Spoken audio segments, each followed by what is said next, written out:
Eram 4 da madrugada quando Isabela Carvalho entrou naquela oficina de Lisboa.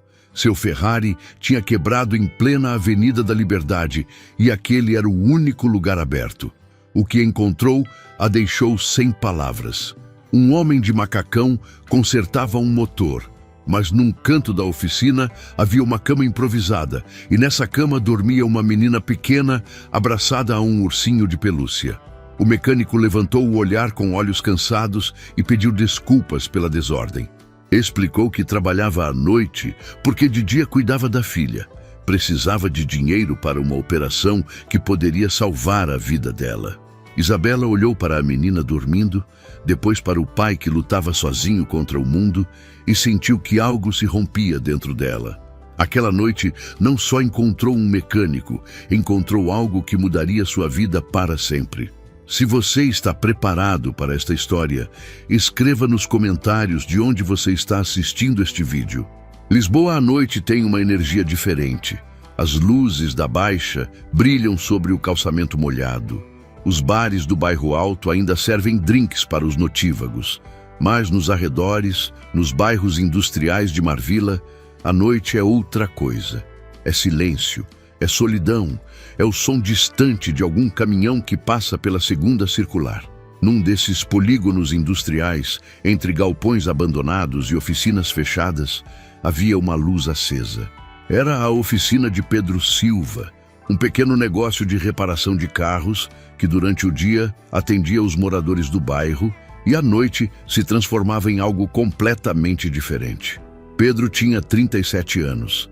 As mãos permanentemente manchadas de graxa e uns olhos escuros que carregavam tempo demais sem dormir direito. Tinha herdado a oficina do pai, um homem que lhe ensinou tudo o que sabia sobre motores.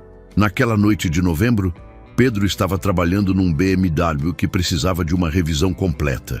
Era um trabalho bem pago, mas não era o único motivo pelo qual estava acordado. Às 4 da madrugada, num canto da oficina, havia uma pequena área adaptada como quarto improvisado.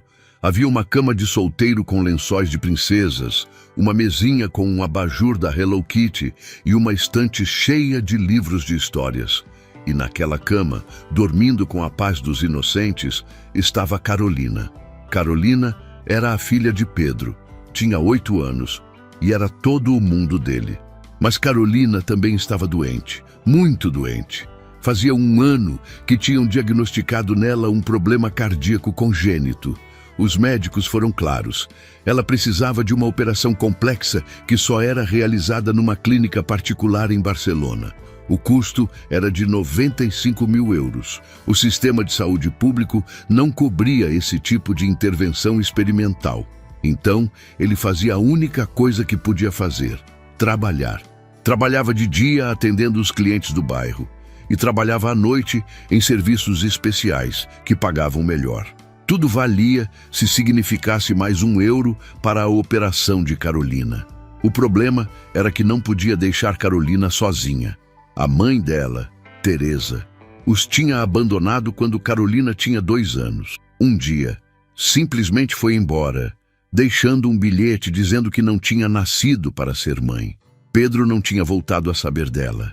Levava meses trabalhando sem descanso, dormindo 3 ou 4 horas por dia, e ainda faltavam 48 mil euros para a operação.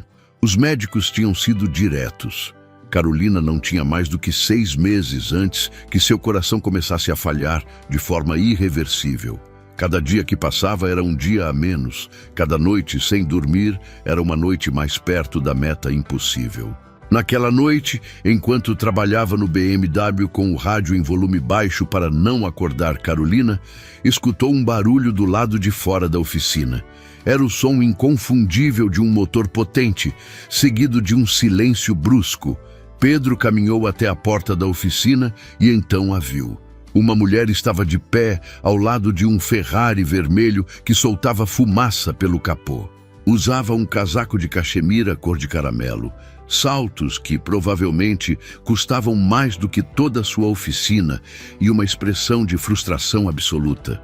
Pedro limpou as mãos no macacão e saiu para a rua.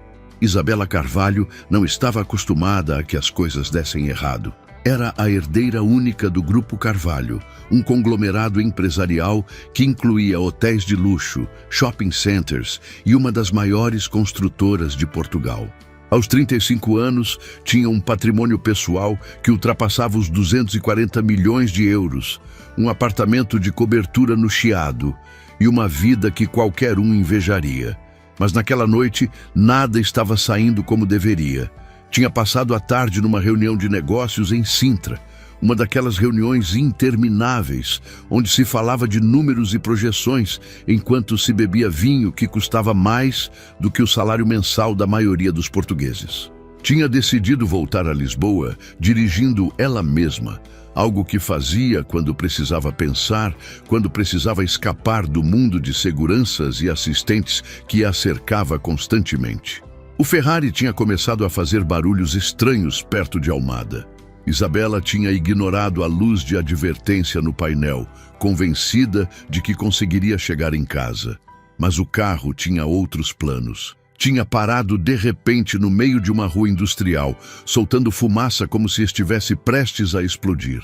E Isabela tinha ligado para o serviço de assistência da Ferrari, mas lhe disseram que demorariam pelo menos 2 horas para chegar.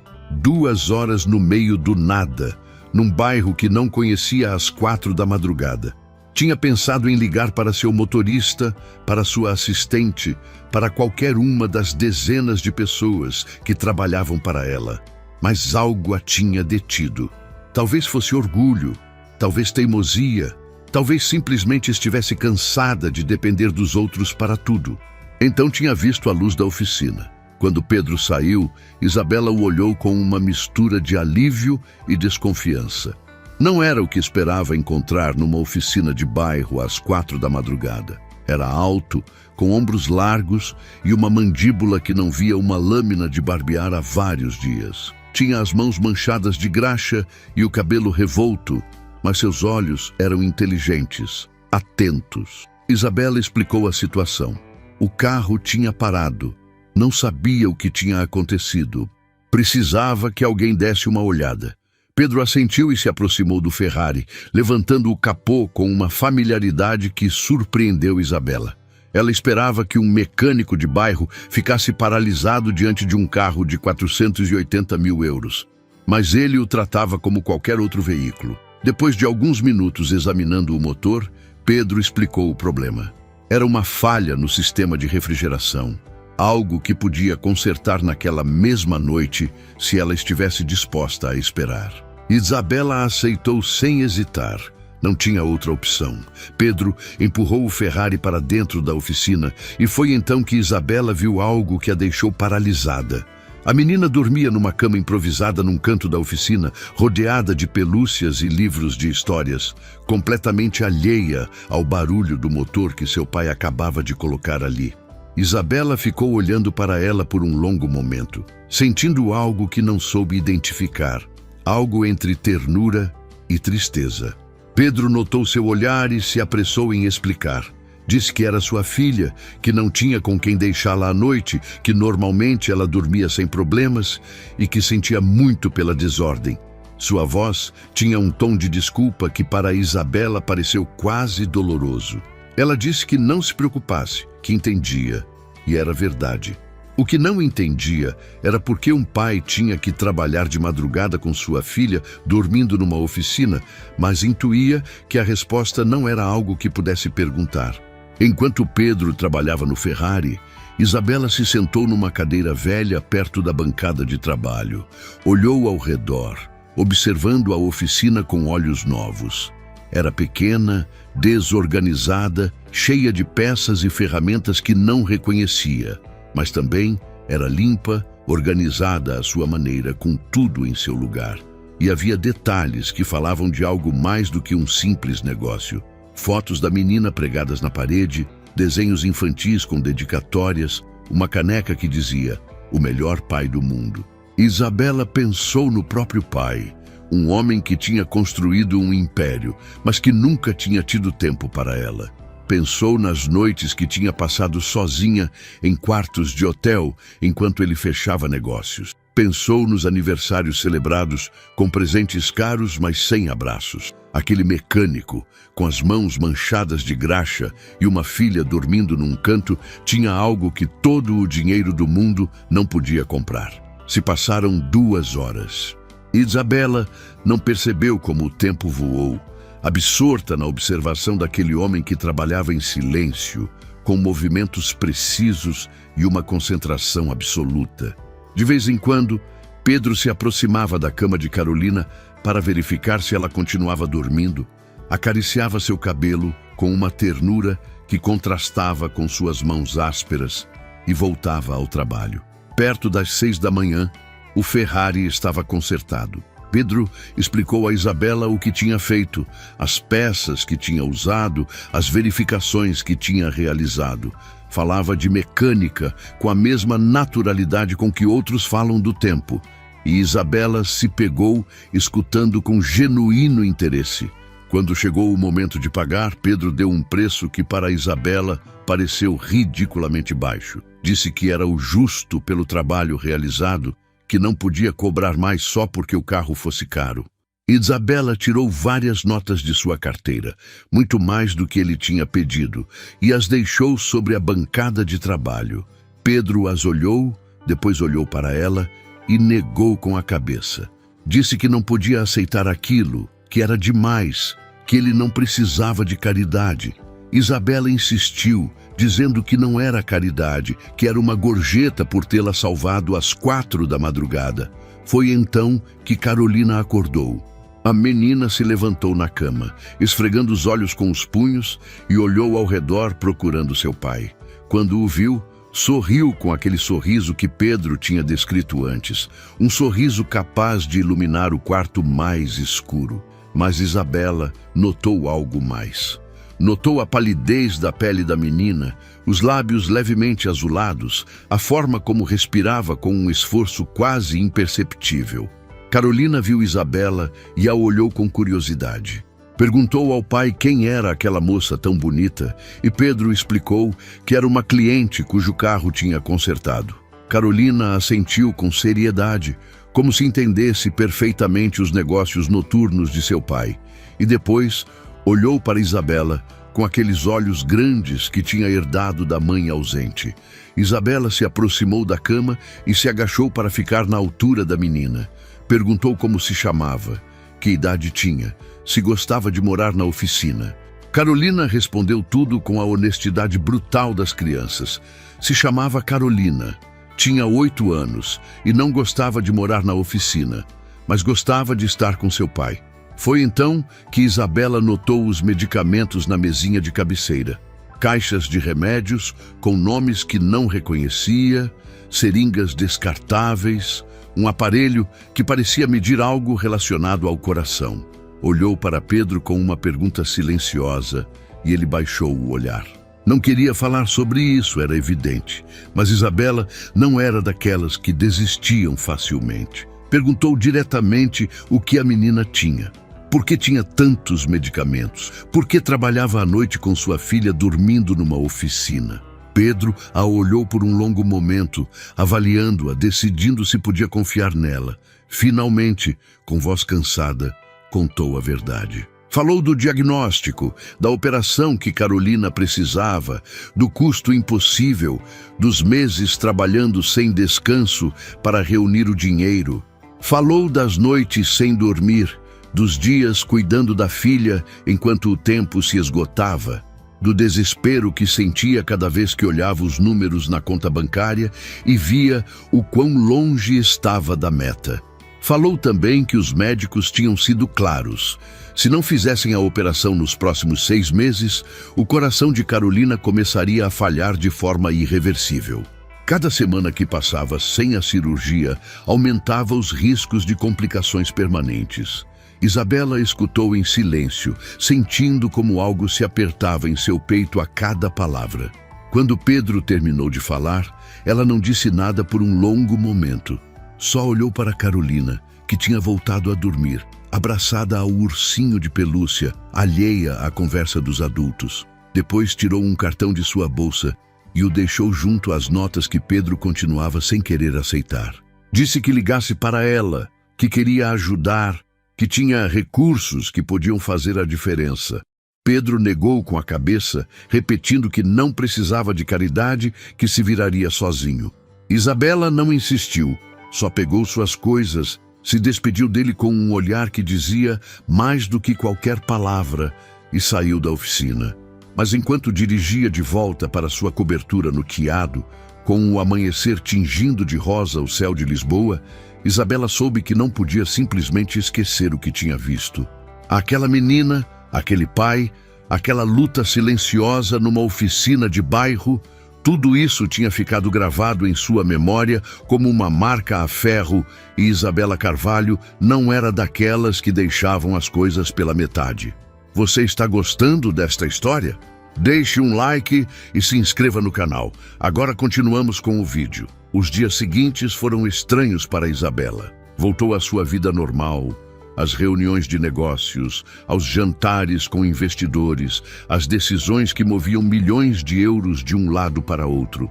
Mas sua mente continuava voltando à oficina, ao mecânico com as mãos manchadas de graxa, à menina que dormia rodeada de pelúcias enquanto seu pai lutava para salvar sua vida.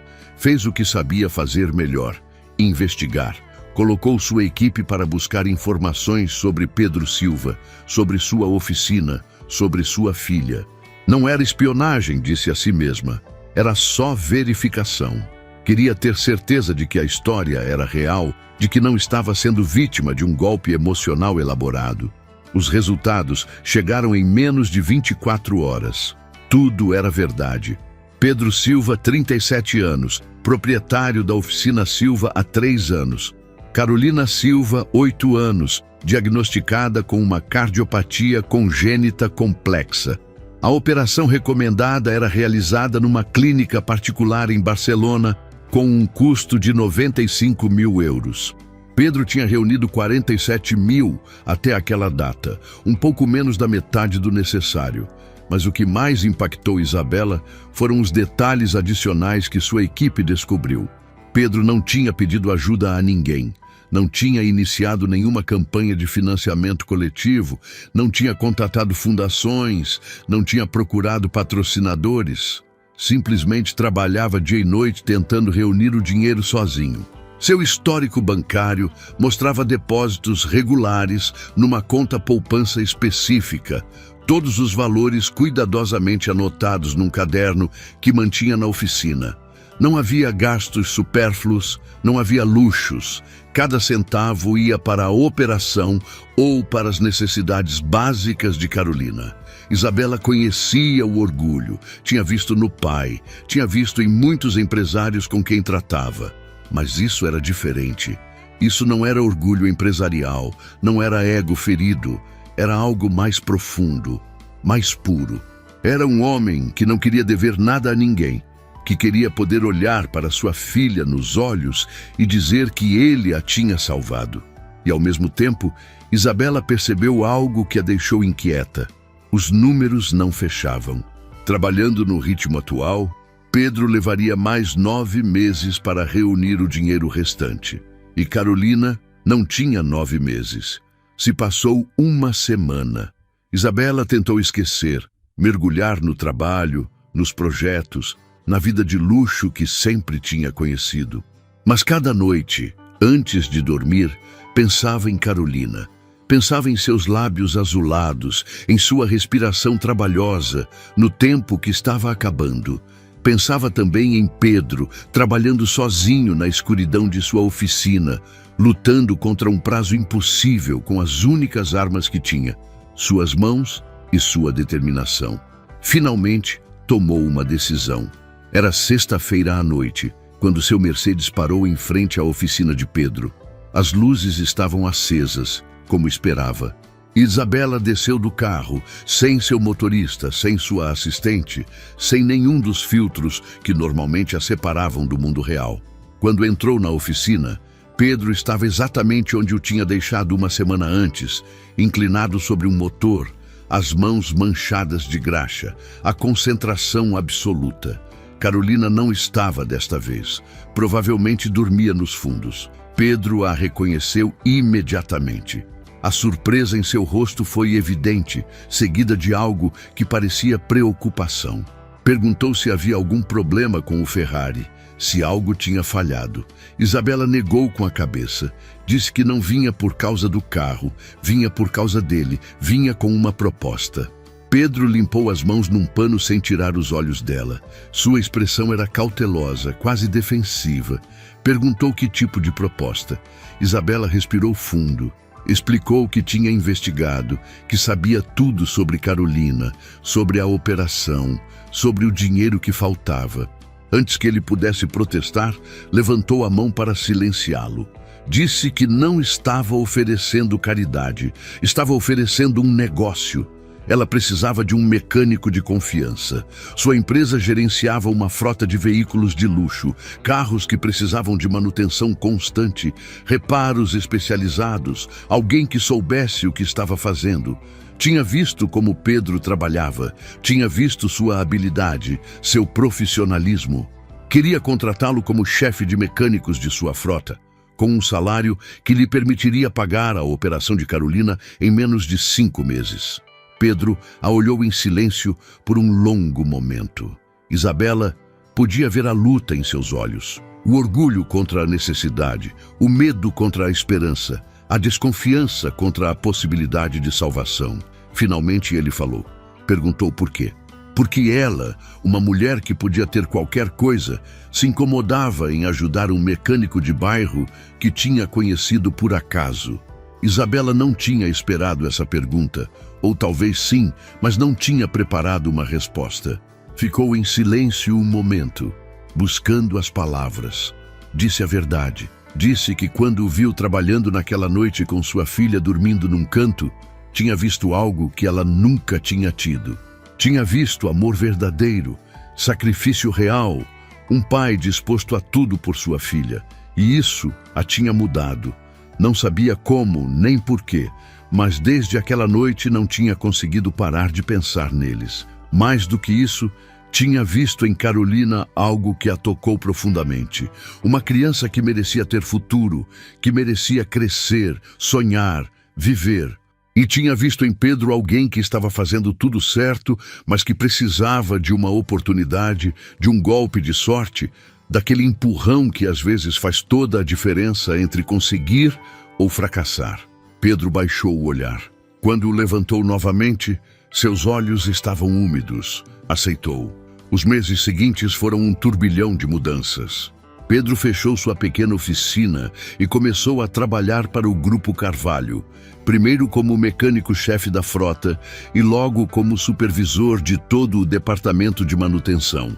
Sua habilidade era inegável, sua ética de trabalho impecável e sua capacidade de liderar equipes surpreendeu a todos, inclusive a ele mesmo. O salário era generoso, muito mais do que tinha ganhado na vida. Em 3 meses, tinha reunido o resto do dinheiro para a operação de Carolina. A intervenção foi programada para março, na clínica de Barcelona que os médicos tinham recomendado. Mas algo mais estava mudando, algo que nem Pedro nem Isabela tinham previsto. Ela encontrava desculpas para visitá-lo no trabalho. Passava pela garagem para revisar os carros, perguntava por Carolina. Ficava conversando mais tempo do que o necessário. Ele começou a esperar essas visitas, a preparar café caso ela aparecesse, a sentir uma alegria inexplicável quando a via cruzar a porta. Não era algo que nenhum dos dois buscasse. Isabela vinha de um mundo de jantares de gala e reuniões em escritórios de vidro. Pedro vinha de turnos noturnos e mãos manchadas de graxa. Não tinham nada em comum, exceto algo que ia além das circunstâncias. Uma conexão que nenhum dos dois podia negar. Carolina foi a primeira a perceber. As crianças veem o que os adultos tentam esconder.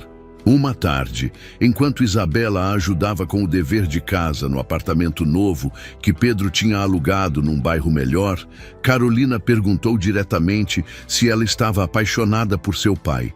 Isabela ficou sem palavras. Olhou para a menina com aqueles olhos grandes que viam demais e não soube o que responder. Carolina sorriu com aquele sorriso que iluminava ambientes. Disse que para ela estava tudo bem, que gostaria que Isabela fosse sua mãe. Isabela sentiu que algo se rompia dentro dela. Algo que tinha mantido fechado durante anos, protegido atrás de muros de dinheiro e sucesso e solidão escolhida. Abraçou Carolina com força, sentindo as lágrimas correrem por suas bochechas, sem saber exatamente por que chorava. A operação de Carolina foi em março, como estava previsto. Pedro esteve ao seu lado cada segundo, sem soltar sua mão antes que a levassem ao centro cirúrgico, sem se mover da sala de espera durante as 9 horas que durou a intervenção. E Isabela esteve ao seu lado também, sem que ninguém pedisse, sem que ninguém esperasse que estivesse ali. Quando o cirurgião saiu, com um sorriso no rosto, anunciando que a operação tinha sido um sucesso, Pedro caiu de joelhos. Literalmente desabou no chão daquele hospital, chorando como não tinha chorado desde a morte de seu pai. Isabela se ajoelhou ao lado dele, o abraçou e juntos celebraram o milagre que tinham estado esperando. Naquele momento, ela percebeu que não estava ali como a herdeira do Grupo Carvalho. Não estava ali como a mulher que tinha escrito o cheque. Estava ali como alguém que amava aquele homem e aquela menina com uma intensidade que a assustava e maravilhava ao mesmo tempo. Carolina se recuperou completamente. Os médicos estavam impressionados com seu progresso, com a força daquela menina que tinha lutado tanto tempo contra o próprio coração. Em poucas semanas, estava correndo, brincando, vivendo como qualquer criança de sua idade deveria viver. E em algum momento daquele processo, entre as visitas ao hospital e as tardes de dever de casa e os jantares compartilhados, Pedro e Isabela pararam de fingir que eram só amigos. O primeiro beijo foi na oficina, não na nova garagem de luxo do Grupo Carvalho, mas na velha oficina de Marvila, que Pedro tinha conservado por razões sentimentais. Tinham ido buscar algumas ferramentas que ele tinha deixado ali e, de alguma forma, tinham terminado conversando sobre tudo e nada, sentados no mesmo lugar onde Carolina tinha dormido tantas noites.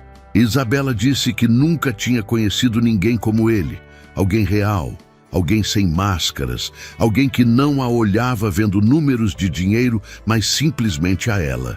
Pedro disse que nunca tinha pensado que alguém como ela pudesse se interessar por alguém como ele. Um mecânico de bairro com as mãos ásperas e o futuro incerto. Isabela pegou as mãos dele, aquelas mãos que ele considerava defeitos, e as beijou. Disse que aquelas mãos tinham construído um mundo para sua filha. Tinham consertado seu carro, tinham segurado as suas quando mais precisou. Eram as mãos mais bonitas que tinha visto na vida. Pedro a beijou, e naquele beijo havia anos de solidão, de luta, de esperança quase abandonada. Havia gratidão e desejo, e algo mais profundo, algo que nenhum dos dois se atrevia a nomear ainda. Os meses seguintes foram os mais felizes da vida de Pedro. E embora ela demorasse a admitir, também da vida de Isabela. Carolina os via juntos e sorria com aquele sorriso dela. Tinha começado a chamar Isabela de Isa, e depois, timidamente, Mamãe Isa. Isabela chorava cada vez que isso acontecia, embora tentasse esconder. 1 ano depois daquela noite em que um Ferrari quebrado tinha mudado o destino de 3 pessoas, Pedro pediu Isabela em casamento. Não o fez num restaurante de luxo, nem numa viagem exótica. O fez na velha oficina, no mesmo lugar onde tudo tinha começado, onde uma menina tinha dormido abraçada a um ursinho de pelúcia enquanto seu pai lutava para salvá-la. Isabela disse que sim, antes que ele terminasse de fazer a pergunta.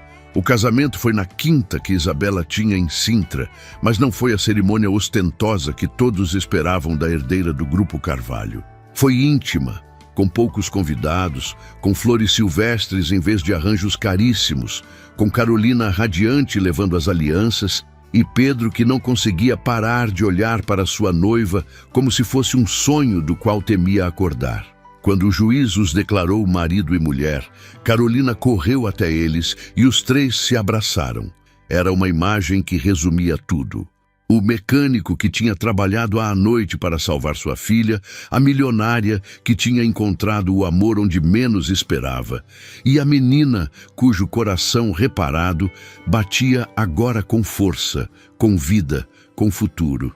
Esta história nos ensina que o amor verdadeiro não entende de classes sociais nem de contas bancárias. Isabela tinha todo o dinheiro do mundo, mas faltava o mais importante: alguém que a olhasse como pessoa, não como fortuna.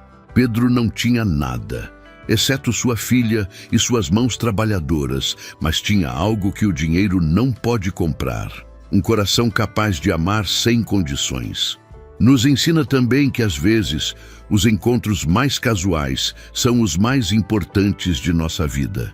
Um Ferrari quebrado às 4 da madrugada, uma oficina com a luz acesa, uma menina dormindo num canto. Pequenos detalhes que mudaram o destino de 3 pessoas para sempre e nos ensina que nunca devemos perder a esperança. Pedro trabalhava cada noite sem saber se conseguiria reunir o dinheiro, sem saber se sua filha sobreviveria, sem saber se o sacrifício valeria a pena. Mas seguiu em frente, porque é isso que os pais fazem. Lutam mesmo que as probabilidades estejam contra, mesmo que o mundo pareça impossível. Às vezes a vida nos surpreende, às vezes a ajuda chega de onde menos esperamos. Às vezes o amor aparece disfarçado de pane no carro. Se esta história te emocionou, se te fez acreditar no poder do amor e da perseverança, então cumpriu seu propósito. Obrigado por ter viajado comigo até o final desta história.